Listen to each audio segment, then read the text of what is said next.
मुझे ऐसा लगने लगा, खुद से नफ़रत होने लगी कि मैं अपने बच्चे के साथ ऐसा कैसे कर सकती हूँ। मेरे हस्बैंड ने बहुत देर मतलब बहुत मायूसी से वो थोड़ी देर चुप रहे और बहुत देर के बाद उन्होंने 2 ही वर्ड बोले, "कुछ नहीं हो सकता।" कई बार ऐसी सिचुएशन होती कि मैं क्लास में ही इमोशनली बहुत बुरी तरह से टूट जाती और आँखों से आँसू निकल ही आते, चाहे मैं कितना भी कंट्रोल करूँ।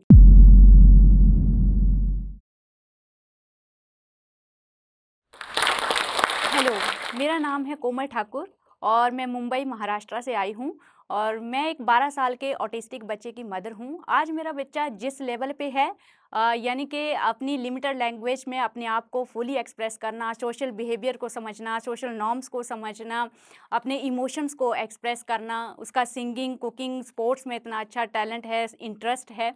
तो आज से 12 साल पहले चीज़ें इससे बिल्कुल उलट थीं। उस टाइम पे हम लोग जस्ट ये सब चीज़ें एक ड्रीम की तरह थी कि कभी हमारा बच्चा इस लेवल पे पहुंच पाएगा। तो हम लोगों ने बिल्कुल भी एक्सपेक्ट नहीं किया था उस चीज़ के लिए। आज मैं आप लोगों के सामने अपनी स्टोरी रखूँगी, अपनी जर्नी रखूँगी एंड आई एम श्योर कि मेरी जर्नी सुनने के बाद अगर कोई स्पेशल पेरेंट है तो वो श्योर हो जाएगा कि ऑटिज़्म में चीज़ें डिफ़िकल्ट ज़रूर हैं लेकिन नामुमकिन नहीं हैं। और अगर कोई ऐसा पर्सन है जिसका ऑटिज़्म से कोई लेना-देना नहीं है तो डेफ़िनेटली उसकी भी सोच बदलने वाली है। वो भी ये समझ जाएगा कि ऑटिस्टिक बच्चे कितने इंटरेस्टिंग होते हैं। They are the pure soul in this world. बिल्कुल ऑनेस्ट होते हैं, बिल्कुल लॉयल होते हैं। अगर आप बस प्रॉब्लम यही होती है कि आप लोगों को खुद से उनकी तरफ हाथ बढ़ाना पड़ता है, वो खुद से आपको अप्रोच नहीं करते हैं। लेकिन अगर आप एक बार उनकी तरफ हाथ बढ़ाते हैं, तो वो आपको इतना प्यार देते हैं बिना किसी एक्सपेक्टेशन के। मैं अपनी जर्नी स्टार्ट करूँगी अपने बच्चे के बर्थ से। मेरे बच्चे का बर्थ जो था वो बिल्कुल नॉर्मल था।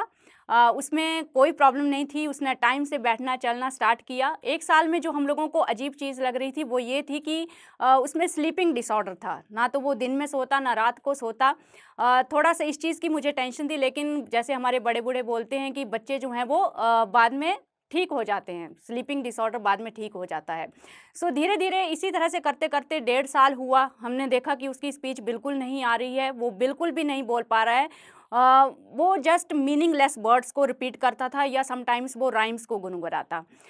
1.5 साल के बाद हमने देखा कि उसके जो सिम्पटम्स थे वो और भी सिवियर होने लग गए, हाइपर एक्टिविटी उसमें बहुत ज़्यादा बढ़ने लग गई, लॉस्टिंग बहुत ज़्यादा बढ़ने लग गई। अ, गाड़ियों को फर्श में सो के उनको घंटों निहारते रहना, देखते रहना, ये सब चीज़ें उस टाइम पे हम लोगों को थोड़ा परेशान तो कर रही थी लेकिन अगेन हम लोग अपने फैमिली मेंबर्स के बोलने पे आ जाते हैं कि कुछ नहीं है, बाद में चीज़ें ठीक हो जाती हैं, वो देर से बोलेगा। लेकिन और उस टाइम पे सोशल मीडिया का हम लोग बिल्कुल भी यूज़ नहीं कर रहे थे, जहाँ से हम लोगों को ये भनक पड़ती कि कहीं न कहीं ये ऑटिज़्म के सिम्पटम्स की शुरुआत हो रही है। सडनली 2.5 साल हो गए इसी तरह से असमंजस की स्थिति हमारे लिए बन चुकी थी। लग तो रहा था कि समथिंग कुछ अजीब है। तो एक बार मेरे दिमाग में ये चीज़ क्लिक करी कि उसको सुनाई नहीं देता है, इसीलिए वो हमारी बातों को रिस्पॉन्स नहीं करता है, वो सुनता नहीं है, वो आई कॉन्टैक्ट नहीं देता है। मुझे 100% श्योर हो गया कि सम टाइम उसको हियरिंग लॉस है। लेकिन उसी टाइम पे फिर नेक्स्ट डे हम लोगों ने उसका हियरिंग असेसमेंट करवाया। हियरिंग असेसमेंट में कुछ भी निकल के नहीं आया, मतलब वो टेस्ट नॉर्मल निकला। तो सेम डॉक्टर ने हम लोगों को साइकियाट्रिस्ट के पास जाने की सलाह दी। शायद उन लोगों को आइडिया हो गया था कि अगर हियरिंग में प्रॉब्लम नहीं है तो कहीं न कहीं उसको ऑटिज़्म हो सकता है। और सेम डे हम लोग साइकियाट्रिस्ट के पास गए, वहाँ पे हम लोगों ने फर्स्ट टाइम ऑटिज़्म का नाम सुना। इससे पहले हम लोगों को कोई आइडिया नहीं था कि ऑटिज़्म क्या है। आफ्टर डायग्नोसिस मैं इमीडिएटली अपने घर आ गई क्योंकि अर्नव को सँभालना, मेरे बेटे का नाम एक्चुअली अर्नव है, तो उसको सँभालना बहुत मुश्किल होता था। तो मैं उसको लेके घर आ गई, लेकिन मेरे हस्बैंड जो थे वो साइकियाट्रिस्ट को पहले से बहुत अच्छे से जानते थे। मुझे होप थी कि वो कहीं न कहीं साइकियाट्रिस्ट से कुछ ना कुछ इन्फॉर्मेशन लेके आएँगे। इन बिटवीन मैं यही समझ रही थी कि ऑटिज़्म एक डिज़ीज़ है, हम लोग दवाई खिलाएँगे, 2-3 महीने में ट्रीटमेंट चलेगा, वो ठीक हो जाएगा। तो शाम को मेरे हस्बैंड जब घर आए तो मैंने बड़ी उम्मीद से पूछा कि कितना टाइम लगेगा इसको, 2-3 महीने में कितना टाइम लगेगा, इसका ट्रीटमेंट चलेगा और ये ठीक हो जाएगा? तो मेरे हस्बैंड ने बहुत देर मतलब बहुत मायूसी से वो थोड़ी देर चुप रहे और बहुत देर के बाद उन्होंने 2 ही वर्ड बोले, "कुछ नहीं हो सकता।" एंड मैं उनको इरिटेट होके पूछ रही हूँ, ऐसा कैसे कुछ नहीं हो सकता है? आज के ज़माने में कैंसर तक का ट्रीटमेंट चल रहा है, उसकी तक दवाइयाँ होती हैं, इसकी क्यों नहीं होगी? ऐसा कैसे हो सकता है? तब उन्होंने मुझे थोड़ा-सा एक्सप्लेन किया कि इसका ब्रेन ही डिफरेंट है, इसके ब्रेन में ही प्रॉब्लम है, थोड़ा-सा एक्सप्लेन किया। तो लेकिन मैं उस टाइम पे उस चीज़ को बिल्कुल भी एक्सेप्ट नहीं कर पा रही थी, क्योंकि मैंने ये चीज़ फर्स्ट टाइम सुनी थी कि कोई ऐसी चीज़ है जिसका कोई इलाज नहीं है और ये डिज़ीज़ भी नहीं है और कहीं से कोई सोर्स भी नहीं था जहाँ से हम लोगों को इन्फॉर्मेशन मिलती कि ये क्या चीज़ है। लेकिन कहीं न कहीं मैं ये सोचती कि शायद मैंने 2.5 साल में इसे कुछ नहीं सिखाया सीरियसली, इसलिए इसको कुछ नहीं आता है। जब मैं इसको सिखाना स्टार्ट करूँगी, पूरे एफ़र्ट्स लगाऊँगी तो ये सीख जाएगा और मैं ऑटिज़्म के डायग्नोसिस को झुठला दूँगी। और मैं प्रूफ़ कर दूँगी कि मेरा बच्चा बिल्कुल नॉर्मल है, उसको कोई प्रॉब्लम नहीं है। लेकिन कहीं कहीं न कहीं दिमाग की एक साइड पे वो बात भी चल रही है कि इतने बड़े साइकियाट्रिस्ट ने ऑटिज़्म का डायग्नोसिस दिया है, तो कुछ तो चीज़ होती होगी। तो वो स्थिति मेरे दिमाग में हमेशा चलती, इसी तरह से टाइम निकल रहा है, कभी सोचती कुछ नहीं होगा, कभी सोचती कि नहीं, कुछ हो सकता है सच में ब्रेन में प्रॉब्लम हो। इसी तरह से 4-5 दिन निकल गए, फिर हम लोगों को थेरेपी सजेस्ट की गई। तो मुंबई के एक फ़ेमस थेरेपी सेंटर में हम लोग अपने बच्चे को लेके गए, फ़ेमस थेरेपी सेंटर। लेकिन 2 महीने तक 2 महीने तक वो मेरे बच्चे को बिल्कुल भी टैकल नहीं कर पाए, एक भी एक्टिविटी वो मेरे बच्चे से नहीं करवा पाए। प्रॉब्लम ये थी कि वहाँ पे सब ट्रेनी थेरेपिस्ट थे, तो जस्ट मेरा बच्चा उनके लिए एक एक्सपेरिमेंट के तौर पे था। मतलब सामने दिखता था कि उनको कोई एक्सपीरियंस नहीं है, लेकिन एज़ ए पेरेंट हमको भी नहीं पता कि थेरेपी में क्या होता है। हमको कोई आइडिया नहीं है कि ऑक्यूपेशनल थेरेपी में किस तरह की एक्टिविटीज़ होती हैं, हमको कोई नॉलेज नहीं है और जो मेन थेरेपिस्ट है उसका कोई नामो-निशान नहीं है वहाँ पे। 2 महीने के बाद मैंने बोला कि बस अब हम लोग इस थेरेपी सेंटर में नहीं जाएँगे। दिल से ही आवाज़ आई कि ये सब कुछ मनी वेस्ट हो रही है। फिर हम लोग एक छोटे थेरेपी सेंटर में गए, वहाँ पे एक मेन थेरेपिस्ट जो थी वो सेशन लेती थी और हमने देखा कि फर्स्ट टाइम ही उसने मेरे बच्चे को इतने अच्छे तरीके से हैंडल किया। फर्स्ट टाइम मैं और मेरे हस्बैंड अपनी आँखों के सामने अपने बच्चे को एक्टिविटीज़ करते हुए देख रहे थे। पता नहीं एक मिरेकल के जैसा लग रहा था। अदरवाइज़ हम लोग ये सोच के बैठे थे कि वो कुछ नहीं कर सकता है। तो वहाँ से बहुत अच्छी पॉज़िटिविटी मिली, मोटिवेशन मिला। घर में आके मैंने भी सोचा कि अब मैं घर पे भी उसको सिखाना शुरू करूँगी। तो धीरे-धीरे अब वो सब चीज़ें सीखेगा, थेरेपी चल रही है और धीरे-धीरे वो 5 साल तक वो पूरा नॉर्मल हो जाएगा। अब वो मेरा बिलीफ कि ऑटिज़्म नहीं है, मेरा बच्चा नॉर्मल है, वो और अंदर से ज़्यादा बढ़ रहा है। तो हम लोगों ने कलर कॉन्सेप्ट सिखाना उसको शुरू किया। कहीं न कहीं हम लोगों ने गूगल से कुछ इन्फॉर्मेशन हम लोग निकालते थे, कैसे इन बच्चों को सिखाते हैं, कैसे टैकल करना है। तो हमने देखा कि ये बच्चे विज़ुअल के साथ बहुत अच्छे से सीखते हैं। तो हम लोगों ने थर्मोकोल की कलर्ड बॉल से उसको कलर कॉन्सेप्ट सिखाना शुरू किया। उसको हम लोग सॉर्टिंग करवाते थे, रेड बॉल अलग कटोरी में, व्हाइट बॉल अलग कटोरी में। तो इस तरह से धीरे-धीरे करके उसको सॉर्टिंग करने में बहुत मज़ा आता, उन बॉल्स को अलग-अलग कटोरी में रखना। धीरे-धीरे मैंने उसको रिपीट कराना शुरू किया, रेड, व्हाइट। 2 महीने में वो सारे कलर सीख गया। ये फर्स्ट कॉन्सेप्ट था जो मेरे बच्चे ने सीखा था। उसके बाद मुझे हिम्मत आई और मैंने सोचा कि अब चलो सीधा राइटिंग सिखाते हैं इसको। मुझे लगा राइटिंग भी इसी तरह से ईज़ी होगी, लेकिन मैं गलत थी, बहुत ज़्यादा डिमोटिवेट हुई। 6-7 महीने तक मेरा बच्चा पेंसिल तक होल्ड नहीं कर पाया। उस टाइम पे मुझे नॉलेज नहीं था कि ऑटिज़्म में बच्चों के फाइन मोटर स्किल्स जो होते हैं वो वीक होते हैं और पहले उनके ऊपर ज़्यादा वर्क करना पड़ता है, टाइम लगता है उनको राइटिंग के लिए। 1 साल के बाद मेरी मेहनत रंग लाई और उसने बिल्कुल लाइट, राइटिंग इतनी अच्छी नहीं थी, डार्क नहीं लिखता था, लेकिन उसको डॉट जॉइन करने का कॉन्सेप्ट आ गया उसको। बहुत ज़्यादा टाइम लगा, लेकिन कलर कंसेप्ट सिखाने से लेके राइटिंग तक पहुँचते-पहुँचते मेरी जो मेंटल हेल्थ थी, वो धीरे-धीरे थोड़ा-सा स्टेबल नहीं रह पा रही थी। मतलब आप देखो, ऑटिज़्म में सबसे ज़्यादा मुश्किल ये होती है कि जब स्टार्टिंग में आप अपने बच्चों के साथ काम करते हैं, आपको फेलियर पे फेलियर पे फेलियर मिलते हैं और आपके जो बोलते हैं ना कि पेशेंस की बहुत ज़्यादा आपके पेशेंस का इम्तिहान होता है। एक लेवल ऐसा आता है जहाँ पे पेरेंट बार-बार टूटता है, उसको ये अंदर से बिलीव होने लगता है कि सच में मेरा बच्चा कुछ नहीं कर सकता है। कई बार ऐसी सिचुएशन आती है, एग्रेशन बढ़ने लगता है जब बार-बार आप हर रोज़ उम्मीद से एफर्ट कर रहे हो, बच्चा नहीं कर रहा है, नहीं कर रहा है, आपका इरिटेशन लेवल बढ़ता है, आप एग्रेसिव होने लगते हैं। एग्रेसिव होके आप अपने बच्चे के साथ काम करते हैं, बच्चा डरता है, रोता है, फिर अपने आप फिर अपने आप के ऊपर ही डाउट होने लगता है। तो 1 साल के बाद मुझे ऐसा लगने लगा, खुद से नफ़रत होने लगी कि मैं अपने बच्चे के साथ ऐसा कैसे कर सकती हूँ? मुझे बिल्कुल भी अच्छा नहीं लगता था। तो ये एक तरह से मुझे कहीं न कहीं ऐसा डाउट हो रहा है कि क्या मैं डिप्रेशन की तरफ जा रही हूँ? तो ये चीज़ मुझे अंदर से डरा रही थी। मुझे खुद को भी साथ में स्टेबल रखना है। तो उसके बाद मैंने खुद से तरीका ढूँढा, मैं डेली एक चार्ट बनाती और उसके ऊपर अपने आप को मैं पॉइंट्स देती कि आज मैंने अपने बच्चे को कितनी बार मैंने उसको गुस्से से हैंडल किया, कितनी बार मैंने पेशेंस रखा, अपने गुस्से को कंट्रोल किया और कितनी बार मैंने अपने बच्चे के साथ अच्छे से काम किया। तो ऐसा करते-करते फिर धीरे-धीरे वो चीज़ें कंट्रोल हुई, म्यूज़िक सीखना शुरू किया, धीरे-धीरे खुद को टाइम दिया। बहुत ज़्यादा म्यूज़िक उस टाइम पे मैं सुनने लगी, अपने बच्चे को भी मैं सुनाने लगी। तो इस तरह से खुद को हम लोग स्टेबल करने लगे, खुद को भी हम लोग कंट्रोल करने लगे। अब हमारा मेन टारगेट था, वो लर्निंग तो कर रहा था, जैसे हम लोग उसको राइटिंग सिखा रहे हैं, उसको लैंग्वेज सिखा रहे हैं, कार्ड्स दिखा के, उसकी फ्रेज़ स्पीच के ऊपर हम लोग वर्क कर रहे हैं, हर चीज़ के ऊपर वर्क कर रहे हैं। लेकिन अब जो मेन प्रॉब्लम हमारे सामने थी, वो थी बिहेवियरल इश्यूज़। किसी भी फैमिली फंक्शन में उसको लेके जाएँगे, कहीं भी लेके जाएँगे, पार्क में लेके जाएँगे, रेस्टोरेंट में लेके जाएँगे, तो वो कहीं भी उछलता-कूदता 1 सेकंड के लिए भी नहीं बैठता। बहुत ज़्यादा एम्बैरेसिंग पल होते थे वो। मैं जानती हूँ इन पलों से निकलना इन बहुत मुश्किल होता है, बहुत ये सहना बहुत मुश्किल होता है, बहुत डिमोटिवेशन होती है और कहीं न कहीं खुद से ही डर लगने लगता है और गिल्ट सा फ़ील होता है कि एज़ ए मदर या एज़ ए फ़ादर हम अपने बच्चे को खुद ही कंट्रोल नहीं कर पा रहे हैं। बार-बार सोसाइटी की तरफ से आवाज़ें आती हैं, देखो आपका बच्चा क्या कर रहा है, सँभालो उसको, बार-बार यही आवाज़ें कानों में गूँजती हैं।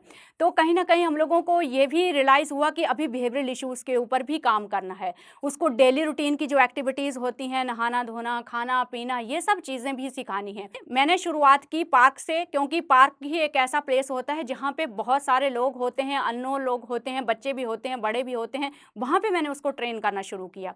तो वो बोलता तो नहीं था और ना ही वो समझता था, तो डेफ़िनेटली मैं बोल के उसको कुछ नहीं समझा सकती हूँ कि ये चीज़ रॉन्ग है, ये सही है। तो रिवार्ड का यूज़ करना मैंने स्टार्ट किया। मैं जब भी उसको ग्राउंड में लेके जाती तो घर से निकलने से पहले मैं कुछ न कुछ रिवार्ड टेबल पे रखती, टॉफ़ी हो गया, रेज़िन हो गया, ड्राई फ्रूट्स हो गए और मैं उसको बोलती, वो समझे चाहे ना समझे, कि आज अगर तुम अच्छे से बिहेव करते हो तो तुमको ये रिवार्ड मिलेगा। सो डेफ़िनेटली इस चीज़ में बहुत ज़्यादा टाइम लगा उसको समझने में। जब वो पार्क में जाके रॉन्ग बिहेवियर करता, तो मैं घर में आके उसके सामने ही वो रिवार्ड खुद खा लेती थी, उसको रियलाइज़ करवाने के लिए कि आज आपने रॉन्ग बिहेवियर किया है। सिमिलरली जब वो पार्क में मेरी बातों को सुनता, मेरी इंस्ट्रक्शन को फ़ॉलो करता, अच्छा बिहेव करता, तो घर में उसको रिवार्ड मिलता। तो धीरे-धीरे वो रिवार्ड जो था ना, वो बहुत अच्छा काम किया मेरे बच्चे के लिए। और दूसरी चीज़ थी खुद के एक्सपीरियंस से सीखना। एक बार मैं क्या करती थी कि जब भी उसको मैं पार्क में लेके जाती थी, तो मैं दूर खड़ी रहती थी और उसको लोगों के बीच में भेज देती थी। ये देखने के लिए कि वो लोगों के साथ कैसे डील करता है। अगर उसको कोई डाँटता है, अगर वो किसी की बॉल स्नैचिंग कर रहा है बच्चे का, तो वो कैसे डील करता है उन चीज़ों को। तो सिमिलरली एक बच्चा झूले पे बैठा था और मेरा बेटा भी वहाँ पे गया। उसने हार्डली 2-3 सेकंड वेट किया वहाँ पे और जब बच्चा झूले से नहीं उठा, तो उसने नीचे से मिट्टी उठाई और उसकी आँखों में डाल दी। और जब तक मैं वहाँ पहुँचती, उसी दौरान वो बच्चा उठा और उसने मेरे बच्चे को 2-3 चाँटे लगा दिए। तो जब तक मैं वहाँ पे पहुँचती तो ये सब चीज़ें हो चुकी थी और मैं वहाँ पे गई और मैंने अपने बच्चे को डाँटा कि इसको सॉरी बोलो। सॉरी का कांसेप्ट उसको कहाँ से आया? आज जब भी वो मिस्टेक करता है तो इमीडिएटली उसके मुँह से निकलता है सॉरी, सॉरी नहीं करूँगा। तो यहाँ से सॉरी वर्ड जो था वो मैंने उसको सिखाना शुरू किया। अब मैंने उसको बोला कि सॉरी बोलो भैया को और मुँह से बोलना है कि भैया जी उठ जाओ, भैया जी मुझे झूला दो।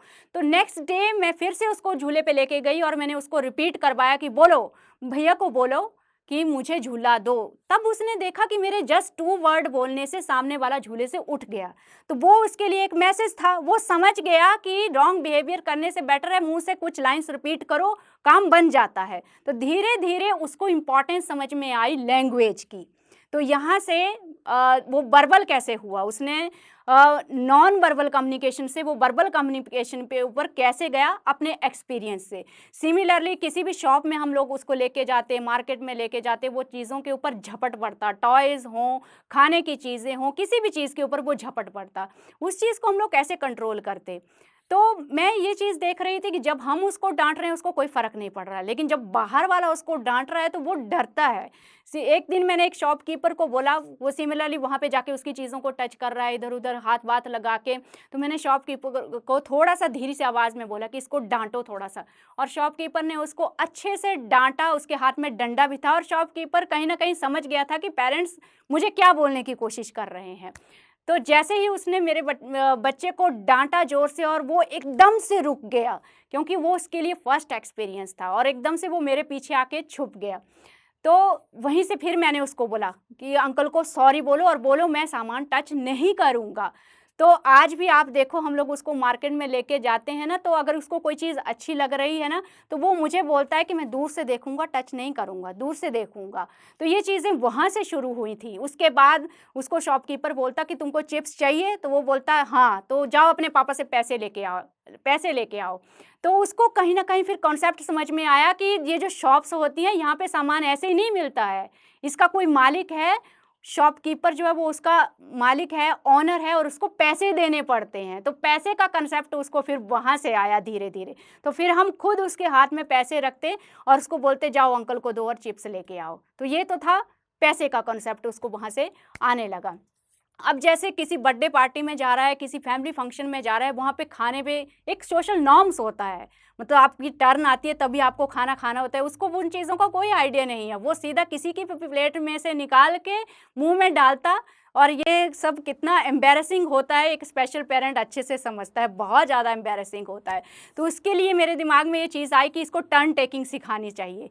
तो मैंने घर से स्टार्ट किया, घर पे एक चिप्स का पैकेट आप खोल रहे हो, तो मैं उसको पूरा खाने के लिए नहीं देती थी। हम 3 बैठते थे, हस्बैंड, वाइफ़, हस्बैंड और मैं और मेरा बच्चा, और फिर मैं उसको खाने के लिए देती और फिर मैं उसके हाथ पकड़ लेती और बोलती कि अभी पापा का टर्न है, अभी मम्मी का टर्न है, फिर आपका टर्न आएगा। तो धीरे-धीरे उसने देखा कि जब मेरी टर्न आती है तो मुझे भी चीज़ मिल जाती है। तो कहीं न कहीं यहाँ से आप ये चीज़ समझो कि ऐसा नहीं है कि ऑटिस्टिक बच्चे ये जो रॉन्ग बिहेवियर करते हुए आपको दिखते हैं, तो कहीं न कहीं उनको राइट वे ही पता नहीं होता है कि उसको करने का सही तरीका क्या है। और जब आप ट्रेन करते हैं तो वो भी उस चीज़ को सीखते हैं, समझते हैं। इसी तरह से टर्न टेकिंग से उसके अंदर क्या आया, पेशेंस आया। पेशेंस, वेट करना अपनी टर्न के लिए। तो जब भी मैं उसको फिर धीरे-धीरे बर्थडे पार्टी में लेके जाती तो मैं उसको बोलती कि तुम्हारी टर्न आएगी फिर तुमको मिलेगा, मिलेगा। तो वो उस चीज़ को फिर समझ गया कि टर्न के लिए वेट करो। तो इस तरह से जो बिहेवियरल इश्यूज़ थे, इस तरह से हम लोगों ने टैकल किए। ये सब चीज़ें कवर अप करने में हम लोगों को लगभग 2 से 3 से 4 साल लग गए। 6 से 7 साल की एज में जाके वो स्टेबल हुआ, जब डायग्नोसिस हुआ था 2.5 साल की एज में। तो उस दौरान 5 इयर्स की एज तक उसका फ्रेज़ स्पीच आया, 2-2 शब्दों में वो अपनी नीड्स को एक्सप्रेस करने लगा, और 6-7 इयर्स में आके वो फिर सेंटेंसेस बोलने लगा। आज की डेट में भी एकेडमिक स्पेशल पेरेंट के लिए एक मेंटल ट्रॉमा की तरह है। हालाँकि गाइडलाइंस गवर्नमेंट की ये बोलती हैं कि जो ऑटिस्टिक बच्चे हैं वो मेन स्ट्रीम स्कूल्स में अलाउड हैं, लेकिन यहाँ पे मेन स्ट्रीम स्कूल के जो टीचर्स हैं उनको कोई अवेयरनेस नहीं होती है ऑटिज़्म के बारे में। या तो फिर वो नाटक करते हैं कि उनको नहीं पता है, आई डोंट नो। तो मैं अपनी स्टोरी आप लोगों के साथ शेयर करूँगी गाइज़ अकेडमी की। हमारी कॉलोनी में गवर्नमेंट सेंट्रल स्कूल हैं, तो डेफ़िनेटली इंक्लूसिव का लेवल लगा हुआ है, तो एडमिशन हम लोगों को ईज़िली मिल जाती है।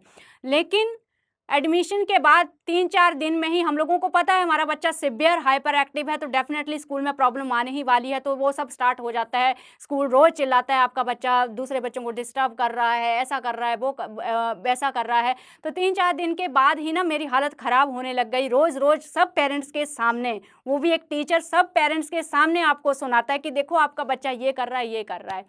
लेकिन कहीं न कहीं हम लोग प्रिपेयर थे, हम लोगों ने पहले से ही थोड़ी बहुत रिसर्च करके रखी थी और हम लोगों को पता था कि गवर्नमेंट डॉक्यूमेंट्स क्या हैं। हम लोगों ने सीबीएसई की वेबसाइट से गवर्नमेंट जो डॉक्यूमेंट्स थे एडमिशन के रिगार्डिंग या जो रिलैक्सेशन एक ऑटिस्टिक बच्चे को मिलती है मेन स्ट्रीम स्कूल में, वो सब डॉक्यूमेंट हम लोगों ने स्कूल में सबमिट किए और हम लोगों ने ये भी सबमिट किया था कि हमारा बच्चा ऑटिस्टिक है, उसका जो लेटर है साइकियाट्रिस्ट से, सब सारी इन्फॉर्मेशन हम लोगों ने स्कूल में सबमिट की थी। तो कहीं न कहीं स्कूल के लिए भी प्रॉब्लम हो रही है। तो इसमें हमेशा आप लोगों को ये बोलूँगी कि जब भी स्कूल में जाके आप लोग आर्गुमेंट करते हैं तो उनके सामने भीख मत माँगिए, रिक्वेस्ट मत कीजिए उनको। डॉक्यूमेंट आप लोगों के सामने है, वो डॉक्यूमेंट वहाँ पे पेश कीजिए। अब स्कूल बोल रहा है, हम लोगों ने डिमांड की कि मुझे अलाउ किया जाए अपने बच्चे के साथ एज ए शैडो टीचर बैठने के लिए, लेकिन स्कूल डिमांड नहीं कर रहा था। स्कूल इस चीज़ को डिनाई कर रहा था। स्कूल बोल रहा था कि आप कोई बाहर से शैडो टीचर हायर करो, उसको 10 से 20 हज़ार आपको पे करने को रहते हैं।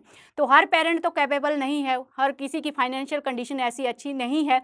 तो हम लोगों ने फिर भी हार नहीं मानी। हम लोग स्कूल की जो लोकल मैनेजमेंट कमेटी होती है, हायर कमेटी, वहाँ पे हम लोगों ने लेटर दिया और वहाँ पे हम लोगों ने रिक्वेस्ट किया और वहाँ से हम लोगों को अप्रूवल मिल गया।